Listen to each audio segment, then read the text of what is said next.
Hey everyone, welcome back to the Circle Club show. I am here with Corey of What's Next, our Marvel expert, but also he knows a lot about Game of Thrones. We're gonna watch the episode 5 trailer, break it down to you, give you guys some good, juicy content to discuss. Corey, you ready? I'm ready. Let's do it. I wish to propose a marriage. My daughter and heir. A royal wedding. A royal wedding! Ooh. I hope to herald in a second age of dragons. Rhaenyra's succession will be challenged. Knives will come out.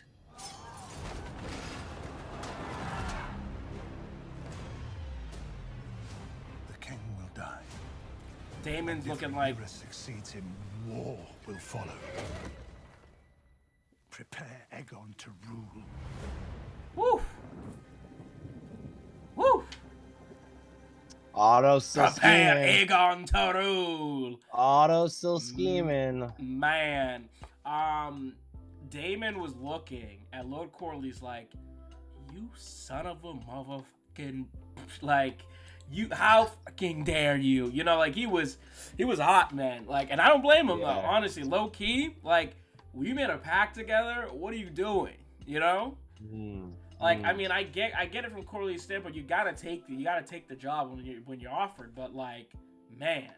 Yeah, I mean, I kind of feel like Damon backstabbed him already, though, right? Like by going back to his brother, because clearly Corlys was pissed about how things been shaken out. He left a small council, right? Went off, started a war against Viserys's wishes, and he did it with Daemon. And then Daemon, right after it's all over, goes crawling back to Viserys. Although we did break it down and talk about what happened and what we think about Daemon. So if you're interested in that, go check out our video and recap from episode 4. But he kind of like, Daemon kind of left him out to dry when he went back to Viserys, right? So now that Viserys is going to Corlys, right? Like, he's got to take that offer. It's like a no-brainer offer, right? Yeah, yeah. I mean, you get offered 7 figures. You gotta take it. You gotta take it. Yeah, Damon's beat, man. Damon's beat. He's been always out for himself thus far, especially after last episode. So he has no right to feel slighted. Damon reminds me of like a wealthy alcoholic or something, where it's like you have it all and you just continue to destroy your life with your own actions and decisions. And I mean, I just, like, you know, it's funny because I think it was Allison last episode. She said something like, well, you know, you Targaryens like to get queer, like, meaning strange and weird about your relationships because they do hooking the up incest with things, right? But I was thinking, I'm like, would the king even actually let her marry Daemon if he was like, hey, you and Daemon should be together? Like, do you think he would even allow that? I don't know, because like a lot of what the king says, right, is it comes down to duty, right? And typically they use marriages as political arrangements to further their house. What further advancement to their house does putting Daemon and Rhaenyra together? Right? It doesn't. I mean, it shows Targaryen unity, but it doesn't build more strength, right?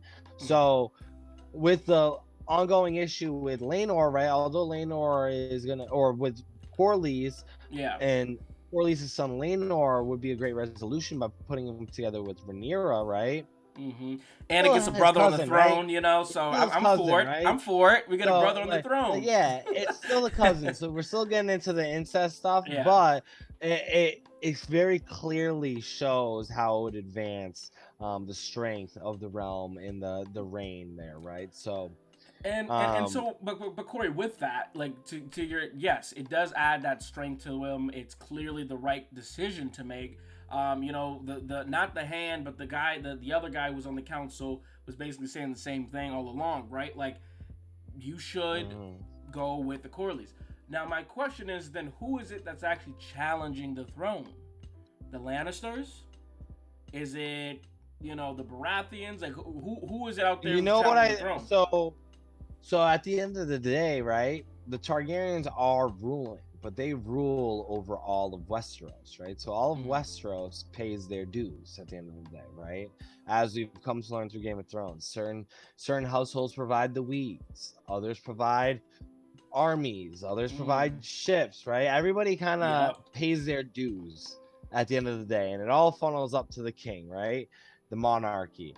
When you are going against the standards, which of course that's what we believe the reasoning for Rhaenyra probably having some pushback is because she would be the first queen, right?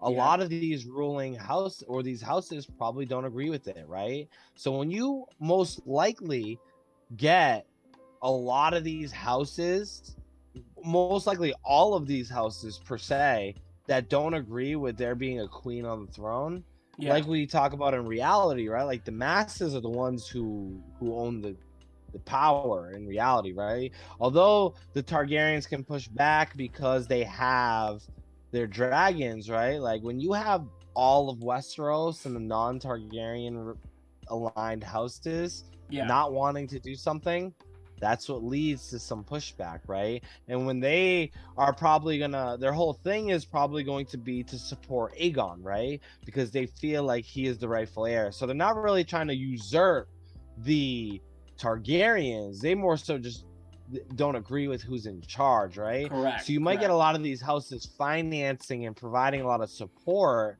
towards Aegon's cause as time goes on. And I think, I don't know how that dynamic works with Aegon being so young now, but given Viserys hasn't died yet, if Aegon becomes 14, 15 years old I think it's 13. I think it's 13 or 12. Yeah. But if he's a teenager by that time, we're not talking about an infant. We're talking about he's a man child. Correct. He's a man at this point though, right? Yeah, as we've seen with the suitor in the last episode with Rhaenyra trying to get her, right? And I think that and that's a good point. The suitor, I think that was them trying to sort of tease. They're grown up. They're grown because he steps up for himself and kills the kid in the middle. And I don't think that was a throwaway, right? Like Rhaenyra clearly is not going to get with him. So I think that's more a statement towards the future in Aegon being like, hey, even though he's young, they can take the power, right? Yeah. So when you get somebody like him and probably his mother, like we see at the end of this clip, probably trying to prepare him for this, and he has support, don't be surprised if now you have Aegon and all the houses of Westeros really going up against the Targaryens and the Valyrians who have the dragons, right? So now you have these two houses with all the dragons, and then you have all of Westeros and against the Targaryens, which when you balance the scales a little bit there, it kind of makes up for not having dragons if you think about it. I think so. I think it's going to be a very interesting next few episodes. We see there at the end, Littlefinger / Hightower is like, we have to get Aegon on the throne. So honestly, my interpretation, Gordon, is I think that we're going to see this internal civil war.